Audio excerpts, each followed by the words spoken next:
Hey guys, welcome back to my channel if you're early.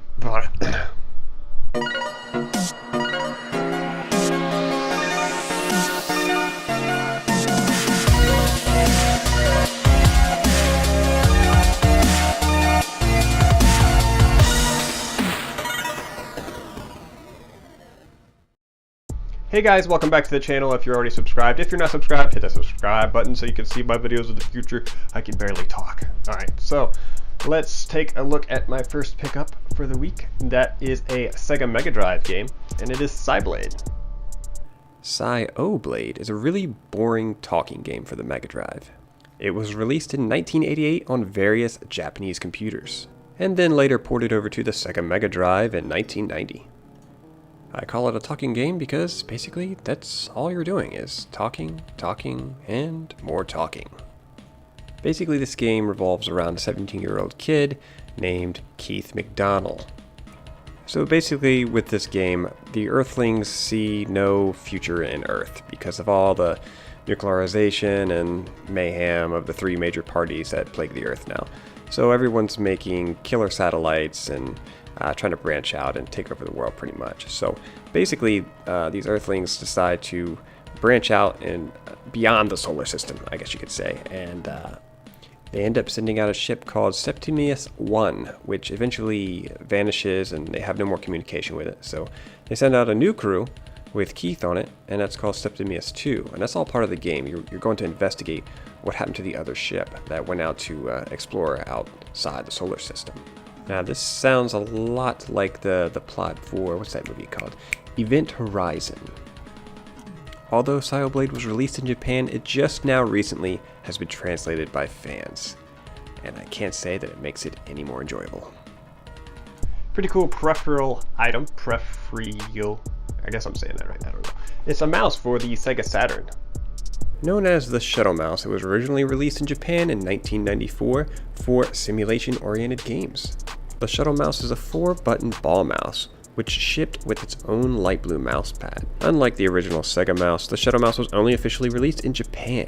In North America would have to settle for a different mouse called the Netlink mouse. Although the mouse was primarily used for early online access, there was a ton of games that supported this thing, such as Panzer Dragoon, Virtual Cop, and Lemmings.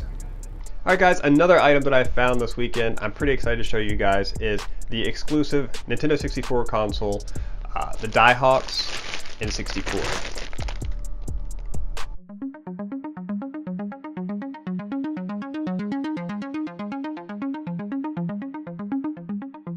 Now typically when I find this item here in Japan, it's usually behind glass and they're charging upwards of, what's $100 plus. But I actually found this laying on the side counter or whatever, and it was mixed in with the regular Nintendo 64 consoles. So I think they caught them, got them. I think they messed up, or they just didn't know what they had. Someone working that night just didn't care, or they didn't look into it, or they just maybe thought it was just like a regular orange Nintendo. So they put it in there with the regular Nintendo 64s, and I paid the basic price of $60 to $50 that comes with the controller and all the cords, everything you need to get started. Just gotta buy a game. So yeah, I think I lucked out on that one. I'm pretty excited. I didn't have a Diehawk before. I'd like to get one box, of course, but I'm not primarily a Nintendo 64 collector, so I'm not that worried about it. But to see this out there for the regular $60 price tag, I'm pretty excited to get it. I think it's really awesome to have. Also this weekend, I also got the chance to pick up some more Virtual Boy games, which is always fantastic. I'm always in the search of boxed Virtual Boy games. I took a trip over to Tokyo about a year ago, and I actually picked up a few boxed Virtual Boy games there and a bunch of loose ones. So I'm slowly collecting the Virtual Boy games, the Japanese ones anyways, and I'm dropping them all over the place. Okay, so I picked up the Tetris and the Galactic Pinball. Now, I haven't played the Galactic Pinball yet. I heard it's decent for a Virtual Boy game, but I'm mostly excited to play Tetris because I really enjoy Tetris. I think it's really competitive. I like puzzle games, so hopefully I don't get too much of a headache playing this one. Man, it is storming outside. Sorry if you hear any background noise, like a lot of wind and stuff pressing on my window. We're having a typhoon right now, so We're safe though. Alright guys, I also picked up one 3DO game. Always looking out for 3DO games since I have the 3DO up there box, the Panasonic 3DO. Pretty cool system. Crash and Burn by Crystal Dynamics.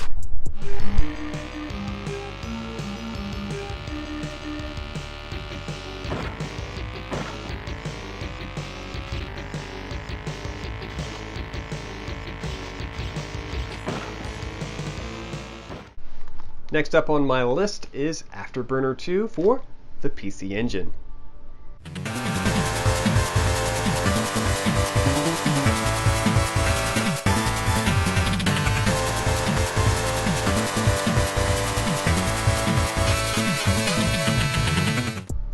Next up, we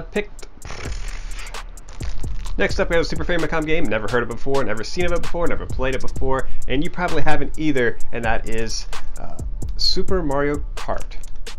Looks like it's got Super Mario in there, so I mean, it must be like a halfway decent game, right? We'll see. Anyways, we have Super Mario Brothers. This is the All-Stars for over here. So it's got Super Mario Brothers 2, Super Mario Brothers 2, and Super Mario Brothers 3, and Super Mario Brothers 2. Yeah.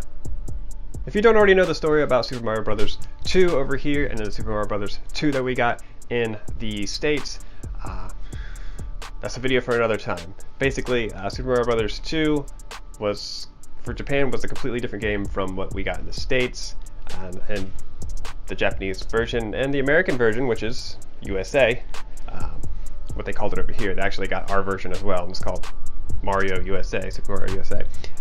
All those games are included on the Super Famicom All-Stars game. So, pretty cool.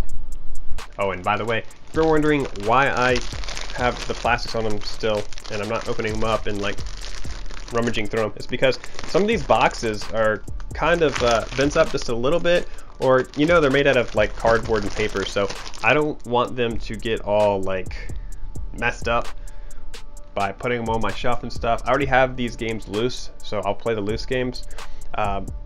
Someday when I move and I get like a bigger game room, I'll probably take them out of the plastic just so it looks better, and you know, I'll check the condition of the manuals and all that. But right now, I just want to keep them safe in the plastic.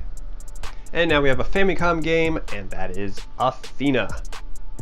Athena is an arcade platformer, produced and published in 1986 by SNK. You play as a princess named Athena, who eventually becomes bored in her life in the castle.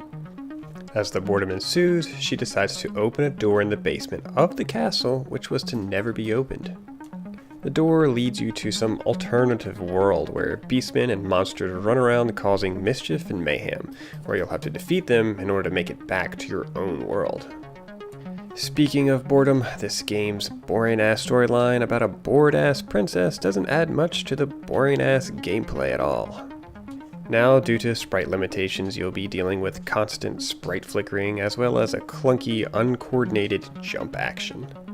The only thing that really balances this out is the fact that the enemies seem to be just as uncoordinated about their own moves as you are. I mean, seriously, every time I jump, it's a toss-up between a small jump or a really big one. As I played the first level, I found out pretty quickly that the best way of dealing with the enemies was either by standing still and pressing the action button until they walked into me, or by simply running away as they got stuck on a ledge or a platform. Eventually, I found out that you can equip extra armor and get new weapons by smashing certain blocks, which turns out to be extremely beneficial when it comes to fighting the first boss. Trust me, the bow and arrow is a must. Now there's also a little cheat on the first level. By ducking while standing on top of the first small mushroom you see, you can get a full weapon and armor upgrade, but by doing so, the weapon you use will take away your life with every swipe. I've seen some people successfully use this, but my strategy is to just stay away from it altogether.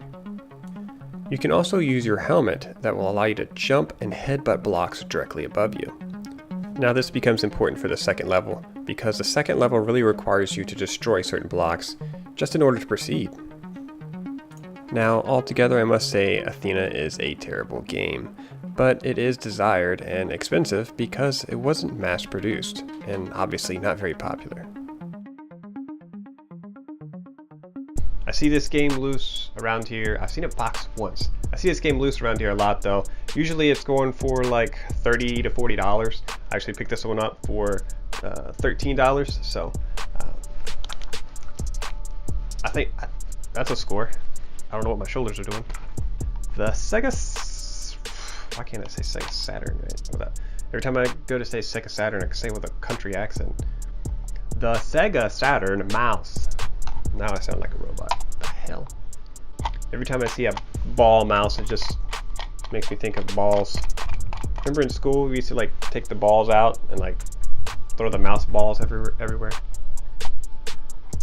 Nobody had balls for their mice. So I used to play with mouse balls when I was younger. It's a little old fact for you. Alright guys, thanks for watching my video on recent pickups this week. Stay tuned for my next upcoming videos. I still have more pickups to show off. I've got other videos I'm working on. I'm getting ready to have a baby, so I'm going to be a little tied up with that for a week or two at least. So thanks for watching this, and please like, subscribe, and comment down below. And yeah, thanks for watching, and I'll see you next time.